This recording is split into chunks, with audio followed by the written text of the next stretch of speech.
What's happening? This is the Blue Review. Let's check out what people have to say. We're going to get into the pen. We're going to get into Julio Urias. We're going to get into Cody Bellinger. But I want to read what you guys have to say.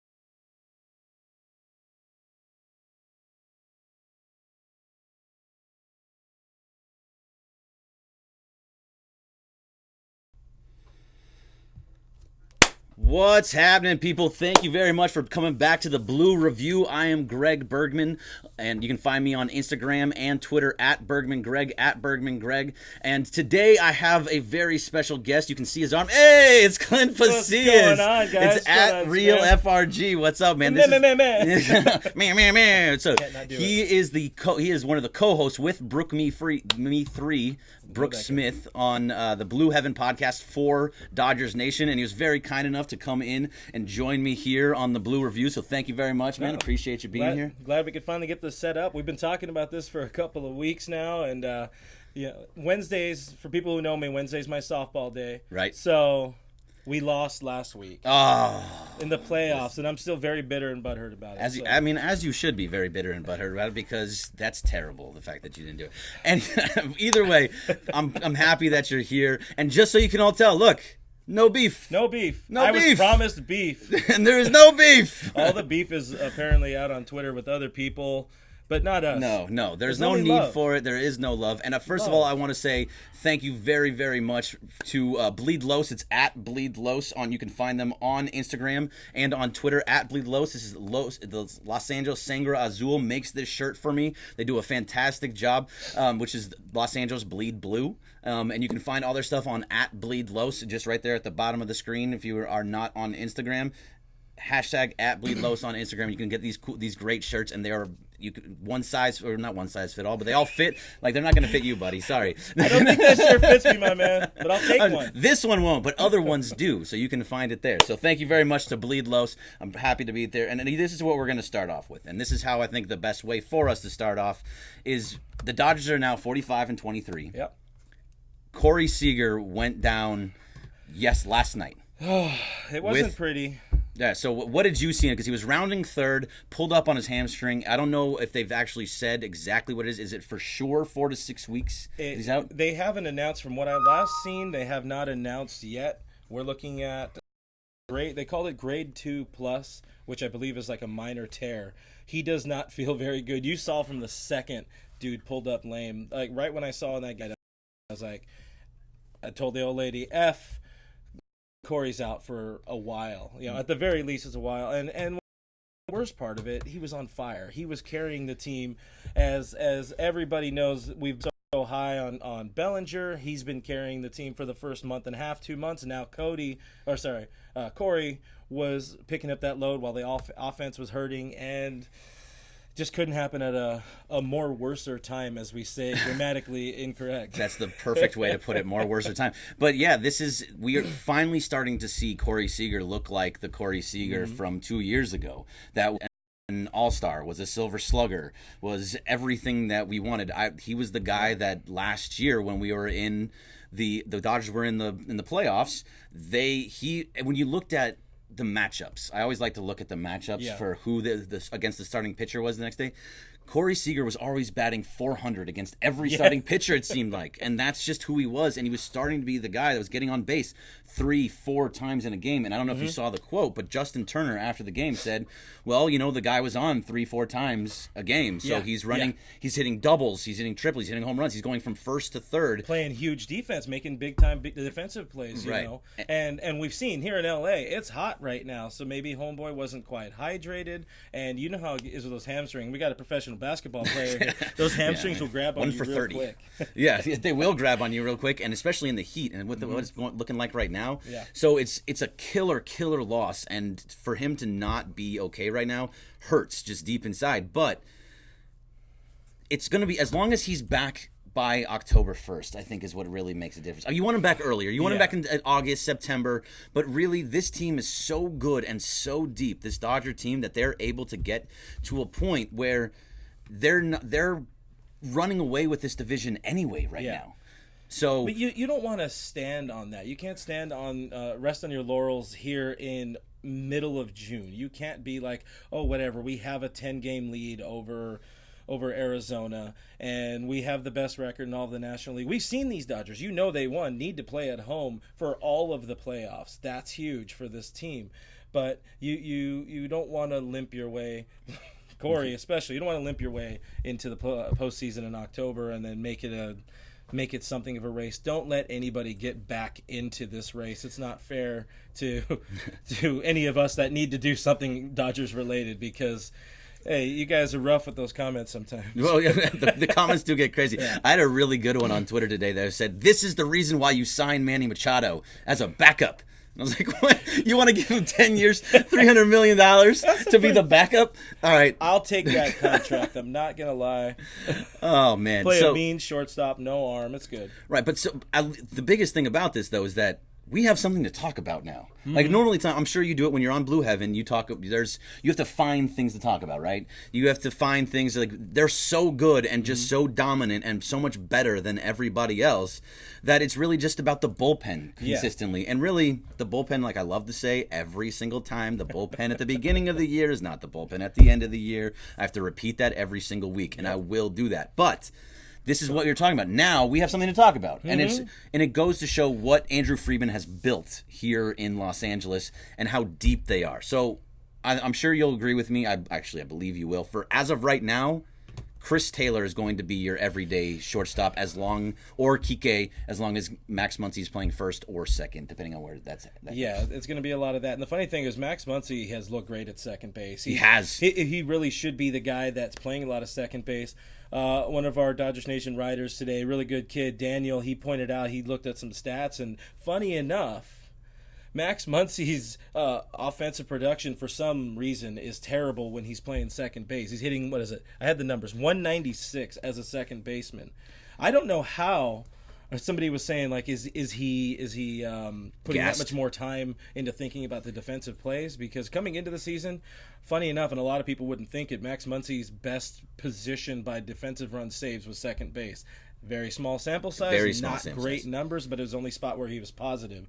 He looks like a bit of a second baseman, lumbering, but do you not like him at second base? I mean, he has been very good at second base, and he's getting deep into the holes, and he's he's able to get it to first base. But I think, and you were using a basketball analogy, saying what I did. I'm going to use it in the same sense. When you're playing defense in basketball and you put out a ton of effort on defense, and you're guarding somebody, your offense takes a hit because of it. And it happened I played basketball last night, and that's exactly what happened. I put all my effort out on defense, and I couldn't hit a shot to save my life. Not that that's any different than any other day, but this was one of those times. So, and I think what's happening and why you're seeing a number, the low numbers there, is the correlation between him not, let's be honest, first base is not as strenuous as as second base. Second base, you're constantly moving around. You have to make sure you're in the right position at all times. You're diving for balls. You're using more of your arm strength. Exactly. You're doing a lot of different things so that when you get up to the plate, you're not as conditioned as well, because you're not really, frankly, not used to being in that position as much. Yeah. So I think that's the correlation between the two of those. But you're seeing, I don't know if you have his numbers everywhere else, which it looks like you may have. Everywhere else, 317 batting average for Max, which of course everywhere else is third and first. where he's looked a lot better at both this season too. But I found that kind of odd. I'm sure it's really just an anomaly. Of course, he's played maybe 20% of the time at second base of his starts. I wouldn't read too much into it. You're likely going to see him pick up the bulk of that playing time at second, because if we could switch gears a little bit from that, as we've seen some people on your stream, somebody was talking about Muncy looking great in that last, I think it was Caustic out there, looking great in the last Kershaw start. But I think it's time we what's the phrase, pull the wool over our eyes or pull it off or whatever. Kike is not your starting second baseman. His numbers, okay, defensively, I think he is your starting second baseman. Are you disagreeing there? Which is fine. You can. I've seen him make tremendous plays at second base. If everybody else is clicking, like, you grew up in the times where, not to say you're old. I'm saying we grew 35 up. 35 is not old, man. We grew up in the times where your catcher wasn't your offensive position. There was a lot of there was maybe like 5 batters and then a bunch of defensive guys. So, it really hit that point again. It's funny how that works, but you can have that one dude who's your plus defensive guy, maybe not second base. I think you can get away with having a bat that can't quite always defend. Looking at you, Jeff Kent, you can have that type of bat. Sure. But I don't know if this team right now is equipped to just live on Kike's glove at second base and hitting like 211 or even less. It's pretty low right now. Kike is in a slump, and that's we're in that. That's his entire season, man. Yeah, I mean, he had some good moments early on, but look, I understand. He won that position in spring training. He beat out Chris Taylor in spring to get that everyday second baseman job, and he was okay early on. Chris Taylor was very bad early on and has looked better as of recently. So that's why you're going to see more of him, especially at shortstop there. But I think that's what is part of what we're talking about here, is that who is going to step into those positions. Kike may be best off as the utility guy that he once was, and that'll help out. He's a prime and plus utility player for the National League. I had looked up the numbers before the game yesterday. Kike, April 10th through, which is basically the whole season. Yeah, basically the whole season. He was batting 180 with a 560 OPS in a 50-game span, almost 200 plate appearances. Yeah, that's pretty bad. And he's your guy who's getting he's getting the lion's share of the playing time. So while obviously if you're winning, you have the best record in the National League, you're able to get by with having that 1 weak spot or 2 weeks. Like Bellinger hitting 400 for half of a season, and what Alex Verdugo was doing before he kind of hurt his back and hit how it goes. This is how it goes. You're going to have some dudes who are hot, some dudes who are cold. Nobody ever at the same time. Nobody ever at the same time, or else you could have you're going to have the 2001 Mariners with where they went crazy and then lost in the playoffs. Of course, yeah, because that's what happens. But so we have second base and shortstop, and it's going to be a mixture between Kike, Chris Taylor, and Max Muncy. Yeah, I think I actually saw something. The majority of it will be Chris Taylor at short. Yes, Chris Taylor will most likely be will be at short most of the time, and then you'll have a mixture between Kike and Max Muncy at second base. Now, with this, depending on what happens, Corey Seager could go on to the 60-day DL.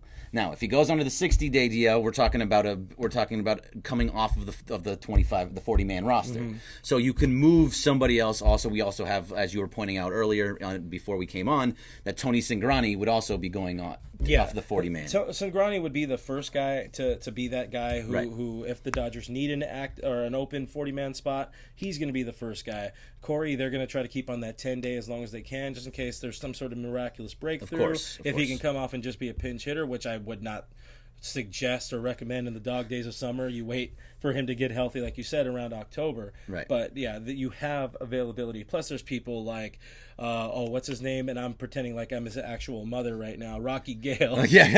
Rocky Gale. You don't need to be there. No, you can go there's off. There's other pitcher names and whatnot you can move off to. But Corey, if you see him hit the 60-day, be very, very worried. Yes, because that means that it's more than just the grade 2, and it's worse, and he's probably going to go 6 to 8 weeks or longer than that, depending on what happens here.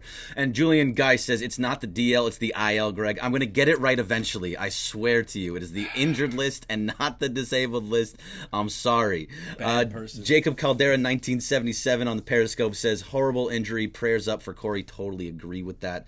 To get a couple questions in here. Jason QLA 539. Why do you think the Angels made us look like a mediocre team? Is it because the AL is more powerful?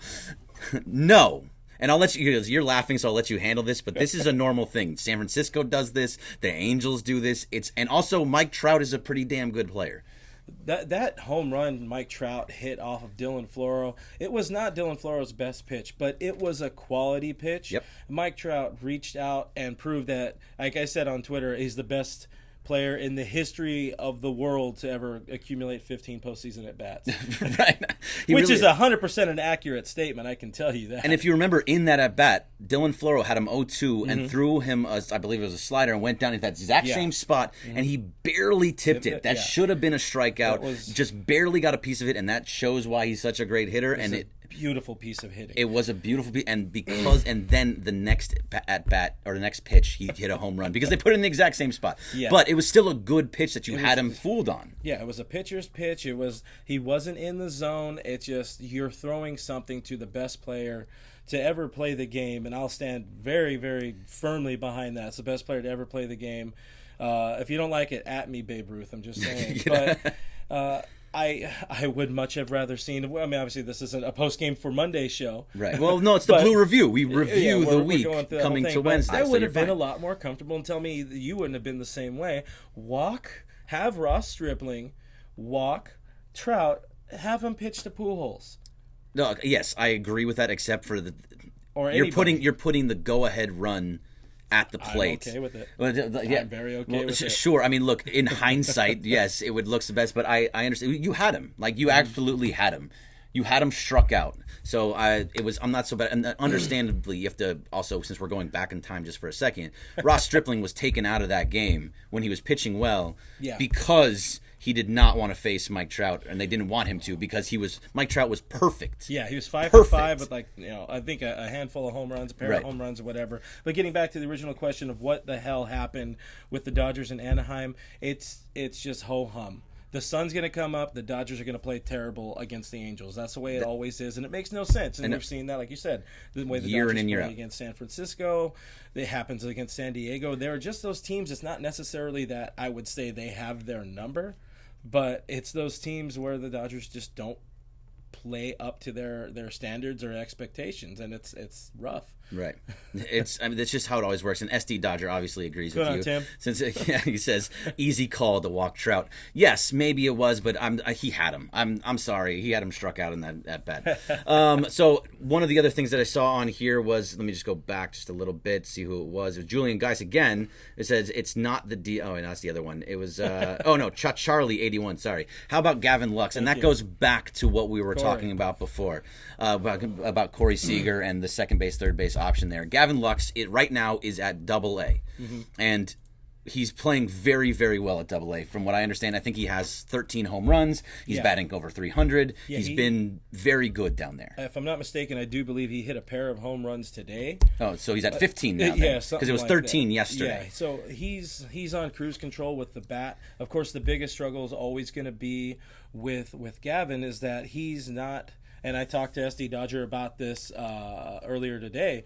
He's not ready for prime time when it comes to playing shortstop. We've seen that. Correct. We saw that this in spring training. He actually played in the Freeway Series in Anaheim. I wouldn't go as far as saying it's the yips, but he couldn't throw. He's not notorious for being a gifted arm, gifted throwing arm at shortstop. I think his grade is like he's in a peak at a 45, which is below average or right at about average. Was it 50 is the average? 50 is the average, and 80 is the peak in the scouting grades. But he's not ready. I would absolutely plug him in at second base right now. He looks good. There's no reason to not try it. but I wouldn't put him in a position like shortstop when you're trying to win major league ball games. So one of the things about that, so I talked to @FutureDodgers, who does a great job. Oh, no the name offense, Tim. drops here. Yeah, you're dropping SD Dodger. I'm dropping Future Dodgers. So I love SD Dodger, by the way. He's a great dude. I've met him in person. Wonderful guy, and he's everywhere in the minors. But @Future Dodgers, I talked to them in DM, and he was telling me that there has never been in the Friedman era at least, nobody has jumped from AA to the majors as a position player. And the guy that was closest was Cody Bellinger, and I believe it was 89. He had 89 innings. Or 89 games in AAA. Mm-hmm. So people don't jump AAA to get to the major leagues. No. It's just kind of how it is. Well, especially position players. Right, because it's a totally different game, and it's totally understandable about that. Let's see. Credence 208 says Cody 352-ish. So Cody Bellinger is another thing that we probably should talk about as well. I think I saw you had the numbers up. Cody never going to stay as hot as he was at the beginning of the season. He was not going to bat 400 all year. He was going to go through a slump. You lied to me, Bergman. I told you he was going to stay over there the whole time. But no, he was going to go through a slump. It was going to happen. It's just about whether or not it becomes a sustainable slump or if it's something that he can figure out over a certain amount of time. Now, I think you see here over the last, 15 games that you have here? After 19 games, 87, say 73 at bats for him. He's batting .233, which again, everybody goes through it a little bit. He's actually come out of a little bit of late. He's hitting the ball hard. He definitely hit the ball hard against Anaheim. Only came out with 2 hits to show for it, but he still, I think he was hitting like 350 or 360 when by the time June rolled around. But the power bat's not quite there. Only 3 home runs over his last 20 games or so. Again, you were never going to keep that pace.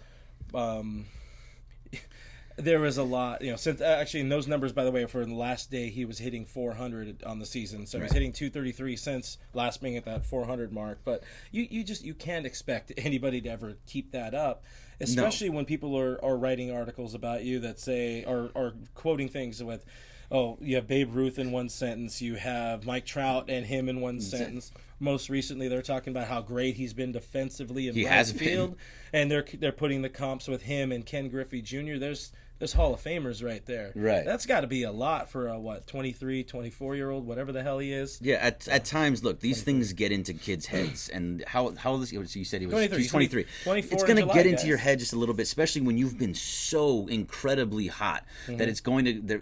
Pitchers are going to start pitching you differently. They're not going to give you those same right down the middle pitches. Oh no. The book on Cody Bellinger was that you pitch him low and inside, right? And that's how he got struck out over and over again in the World Series 2 years ago. So the book was to go there, and he fixed that, and he worked on that. Well, they stop going there, and they start going other places, and they start throwing more heat at you. They're putting more breaking stuff against you. Eventually, you're going to start. They're going to figure you out. Now it's your turn to flip it and figure him out. He has to go back to kind of how he was. How he was hitting earlier on in the season, what he was doing. His preparations need to go back to how they were. Yes. We're in June gloom right now. I think I saw something on Twitter because we still interact. Someone was talking about his foot placement. Yes, that's one of the things where I saw that, and I'd already been kind of thinking about it, and I think that might have been Diamond Hoggers talking about it. Clint Evans, yeah, you can see like his approach isn't quite the same. It looks almost like he's opening up. He's just, what they call it, foot in the bucket, or dropping that foot in the bucket in baseball terms. But yeah, that front, that lead leg, that right leg, just it's not in the same position it was in, and that's where you kind of wonder is he watching video? Is he looking at tape, or is he just kind of ho-hum showing up? Well, that's what kind of happens, right? When you're playing so well, you're so hot, you're hitting everything. And go back to that basketball analogy I was using before. When I'm hot and I'm hitting from 3 regularly, I'm not thinking about it. I'm not trying to think like, oh, okay, my fingers need to be in a certain position. You're just going and you're feeling good. And that's kind of what's happening with Cody Bellinger. If he's feeling good, he's going to stick with that. And I can't. That's too far for me to read and too small. So if you want to maybe read some stuff off of Facebook there, I'll help look me at out. your thing that's too small here for you. Hey. Let's see. Jermaine says, "What's up, Greg and Dodgers Nation? Glad you're all still here. Want to say not only will our boys win, they're not going to win every game. but they're also going to drop some series, but they're going to win. They're going to place first place in the NL West. Basically, we got Jermaine saying everything's going to be okay. Right. I mean, at this point, part of the game. Correct. It's 45 and 23. Mm-hmm. You are still way above 500. Mm-hmm. You still have a 9-game lead. Yeah. You can do things differently. You can start playing different guys. You don't want to get too much into the, like you were saying, you don't want to start just resting on your laurels type stuff. But you kind of can a little bit more so. All right, another big thing that people love to talk about, and I think it's somewhere in here too. Let's still go to Dodger Rebel first, who I love, by the way. We're always, you and me, guy, love this guy. Is trading for a solid hitting second baseman something that needs to be done, or will Andrew stick with Kike? I'm going to let you answer that. I have my opinion. I want to see what you think. I think if they're going to go and get a second baseman, it's going to come as part of a larger package to get a reliever as well. The Reds tried this offseason to make themselves something of a relevant team. It didn't work. Puig is not doing so good. Your boy Puig is still your friend, but he's not making out with the bat as much. But Scooter Jeanette's currently on the the IL. Look at that. I get it. I gave you a bad influence, my friend. That's what happens when you come back and sit with me. They got Raisel Iglesias, who's somebody an electric arm in the back end of the bullpen, and he's somebody we've heard that name for now the last 2 seasons. You get somebody like Scooter Gennett, who I believe is at the end of his contract if they didn't extend him, but I'm not too sure. So, Tim, if you're out there, let us know in the comments. You know the answer to that. But I like those 2 dudes coming from there. I just that Andrew Friedman finds a way to improve this team every single year at the trade deadline, and then find ways to break it in August. Looking at you, Ryan Madsen. Right. We'll pause for effect, pause for the booze. Yeah. Okay, look, by the way, Ryan Madsen, I hate going backwards in time, but he was good in the first 2 series of that last year. Blind squirrel finds a nut every once in a while, right? But he got through a lot of. Look, I'm not saying he was good, but all right. Credence 208 says, "I'm moving on. I'm moving on." You walked away from that. I have to walk away. I have to walk away. Ding ding ding ding ding ding. Credence 208 says, "Iceberg. When is the bullpen?" I love how they put the bull in capital letters because they don't like it. Gonna come around. Bullpen, and that's where I wanted to go after that kind of stuff. So bullpen is a situation where it's not the worst bullpen in the world. Mm-hmm. By numbers, I think they're 18th in baseball, somewhere around there. But bullpen, there are bullpens in baseball right now. Yeah. There is maybe 2 or 3, and I'm talking about like Houston, the Yankees, and Cincinnati. And those are your only good bullpens out there. Everyone else above 370 ERAs, they're not good. So this is a situation where it's going to be eventually Andrew Friedman, and I'm glad that you're finally on board with this, which I don't know how you have actually felt about Andrew Friedman, but I'm glad you're on board. Andrew Friedman is going to fix this. He is going to bring in arms at the trade deadline by August 1st because there is no non-waiver trade deadline anymore. So glad that's gone. I know. I hated that too. The fake deadline. It was weird. But so now, as of August 1st, there will be more arms in the bullpen, and it's going to be fixed. And the guys that you see right now are not going to be the guys that you see at the end. Caleb Ferguson will come back up. Josh Sborz. Well, he's back, and he actually he pitched very well. He got Trout. He struck out Trout in 4 pitches. And one of the guys, what's his name? I can't think of his name. He's the announcer for Oklahoma City. I think it's Friedman also or something like that. But he was talking about how great Ferguson has looked, and we know how great he was in 2018. Yep. He was a huge part of this bullpen. You expected him to do well. You expected Cingrani to be here and healthy the entire season. It didn't quite work out. Right. But, yeah, 100% agree. He's going to find a way to make this team the best it can be. The last 2 seasons, he's went out and got the best agents the best trade acquisitions he can get. I know some people are going to get offended by including Yu Darvish as one of the best. We're not getting into that. But again, we're not going back. Right. So names that we're kind of looking at. There are certain names for the bullpen that I think that people are going to start looking at. Brad Hand, and I think someone was just asking about Brad Hand on Instagram, but Brad Hand would be a fantastic pickup, but this is where it starts getting tricky. And I know you and I have actually had this exact conversation before, and we're going to do it again because not everyone has ever seen it. But it's a repeat. Let's go, baby. Yeah. if you go after Brad Hand, he is a closer. He has been a closer for basically most of his career, if not all of his career. Closers in non-save situations is the same as moving a closer. I know you're laughing because it's true and you believe it. No, now I know what you're talking about. Yeah. I know this argument. Yeah, closers in non-save situations are different than they are in save situations, and a closer in a setup role is essentially a non-save situation. Yes. So, is Brad Hand the right piece to come in to be your eighth inning guy that we don't really use too often anyway? The thing about Brad Hand is that he's somebody who used to be a starter. He came up as a starter. So and he's a lefty. You kind of look at those Andrew Miller comps. Andrew Miller was a failed starter. He came up, he got some saves, but then he became that lockdown eighth inning, any inning relief pitcher, Sure. The fireman, as you would call it. For that was what Josh Hader does now. Yeah, exactly. Same Even though he's guy. kind of been broken this season. Yep. But Well, that's because that's bullpens. I do think Brad Hand could excel in that kind of position. I feel pretty confident he would be okay. He's done it in the past. Actually, his first season, looking at it, his first season relieving with San Diego, 82 games. He had an ERA under 3. I mean, that's pretty good. Only one save. Every other season, he's got a number of saves. But Right. So Brad Hand would be one of the names that could possibly be out there. Some of the other names, Felipe Vasquez from Pittsburgh. One of the guy that I really like is a lefty, is Amir Garrett. Yes. Amir Garrett Yeah. from Cincinnati. Yeah. I think that would be a great pickup for them. And Cincinnati is in a situation where they could be fighting for the division, but really they're kind of out of it, and they're not really going to make it. I'm with you, but that's kind of, we had Buster Olney on the Mason and Ireland show today and last week. And last week when I asked him off the air about Amir Garrett, he said, well, they might be fighting for that division, so they might not move him. But I think that would be a great pickup for the Dodgers to have a power lefty out of the pen. The only thing I see a problem with that is that he has so much team control. Is that Well, that's they're the going to good want thing. him. That's Well, it's a good thing for the Dodgers, but Right. then that team wants more.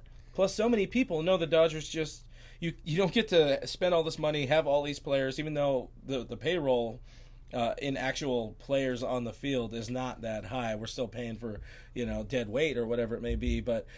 I lost my train of thought with that.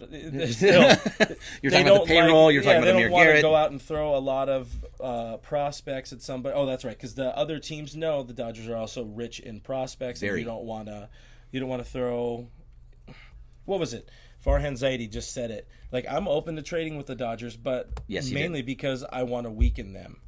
Right. I would want to weaken them. But that's so here. This I is where say SD Dodger does point out Hand was a setup guy earlier in his career, Yeah, and thank you. also he did point out Scooter Gennett is a free agent at the end of the year. Thank you for helping us out, Tim. We do appreciate that. Yeah, right. Look, I'm never going to lie to you and say that I know the Padres farm system. I know the Padres inside and out. Not going to do it. But for the most part, so guys that we're talking about, Amir Garrett, Amir Garrett is very much under team control, Yes. and he has that. So this is where the Dodgers' depth comes into hand.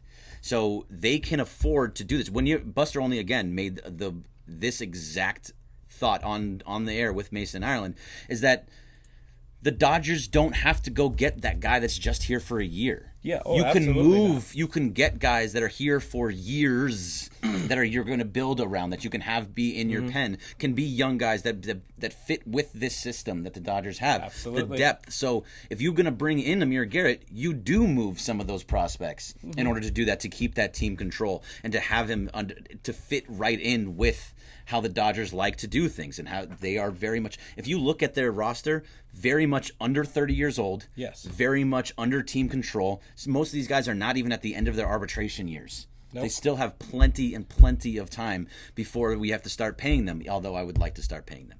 But the question with that, I saw actually Taylor over on your Instagram Taylor talking Spencer. about getting Seth Lugo. So people who followed me at all know for the last 2 seasons I've been very, very high on Seth Lugo. I remember. My trade last season was Austin Barnes because it filled a need for both teams. Right. Now they have a catcher; they're kind of okay. But Seth Lugo.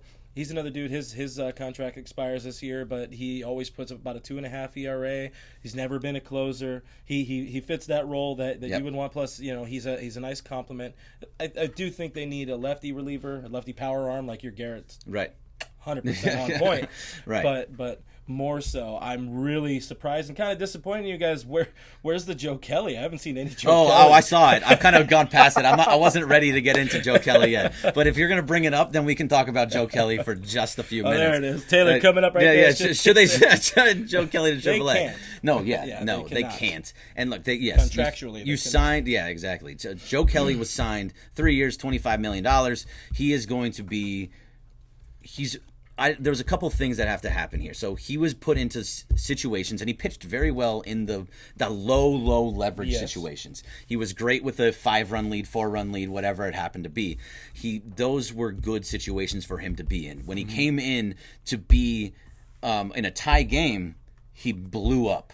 Absolutely 100% blew up, and it was terrible. I mean, he couldn't find the strike zone. He was Wild Thing. He was throwing above guys. He was throwing at the ground. All over the place. And, I mean, he blew that game. Max Muncy could have had that out at home. Yes. When Ohtani was coming home. He just threw a little bit too high. But a lot of that was on Joe Kelly. So where are you on Joe Kelly? So the funny thing is, I mean, we have to like Joe Kelly. We paid for him.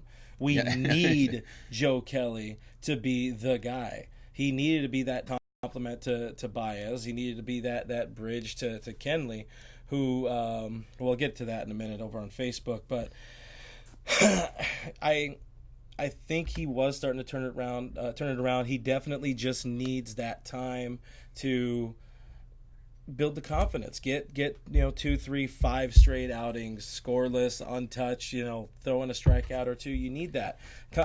This game is so much about confidence. If you don't have it, you're not going to be up there, throwing darts to your catcher. I mean, you saw that dirty look that Russell Martin shot at him. That's not something you want from Daddy Russ, I can tell you. No. But through the beard and everything. I'm trying to get it thick like his. It's not there yet, but it's getting There's getting a pill there. for that, I think. But, one of the things with Joe Kelly, I was kind of thinking about it, is that was a tough situation for him in Anaheim because he's a Corona boy. He grew up rooting for the Angels, and he grew up not really a Dodger fan. Right. So I'm not a Dodger fan aside from that. Yeah, I mean, I don't think that matters all that much. But yeah, but him growing up so close, his family, they're all Angel fans. I'm assuming there was a lot more of his family there, and I'm kind of curious that if he had something where it's like just the nerves, the yips got to him. There's more nerves for him pitching around more family than might travel down to Dodger Stadium. Maybe, I mean, those types of things happen. But Joe Kelly, and this is what we've seen a lot with this Dodgers bullpen, especially over the years. Not talking about just this year, in these World Series years, is that when it gets to September. Yeah. Who's ever pitching the best in September is getting those starts. Ryan Madsen last year was pitching the best in September. He was pitching well in September. He had an ERA of over 9 for the Dodgers in his very short amount of time in September. Yeah. Well, but that was early on, and then it got better. I think he had like 1 or 2. Whatever it was. By the way, the Dodgers signed your guy Zach Roskup today. Oh, he's back. I liked Zach Roskup, so that's fine. I'm okay with that. He's back. But like whoever is pitching the best or has the best. Okay, you know what? You're right. Ryan Madsen last year pitched well against Atlanta. Yes, and so that's why he got throughout the year. I mean, in his career, that's where he pitched very well against Atlanta, and he showed it in that series itself. That bought him that roster spot, right? And it worked. And then by the time you got to the NLCS, it worked. And then game 1, he talks about not being able to feel his hand and change up. He's a change up pitcher, even though he throws. If you can't feel your hand, then you can't be out there. Yeah, whatever. We're back talking about that World Series. Let's not go backwards again. All right. But yes, they do rely. Dave Roberts, almost to a fault, will rely on that guy who's getting it done in September, and then all of a sudden you're throwing him 5 games. You're throwing him every game of the World Series, like right. Somebody like Brandon Morrow or somebody like that. Baez probably they find the guys. Didn't get enough love in the 2018 World Series. As I go back, but still, I agree with what you're saying. Yeah, basically, whoever's pitching best, whoever's pitching the best in September is going to be the guys that you're going to see mostly in the postseason. Over on Facebook, Matthew Shank, speaking about whoever's pitching best, right. He asks, "Is Kenley back to dominance? What do you think?" I think Kenley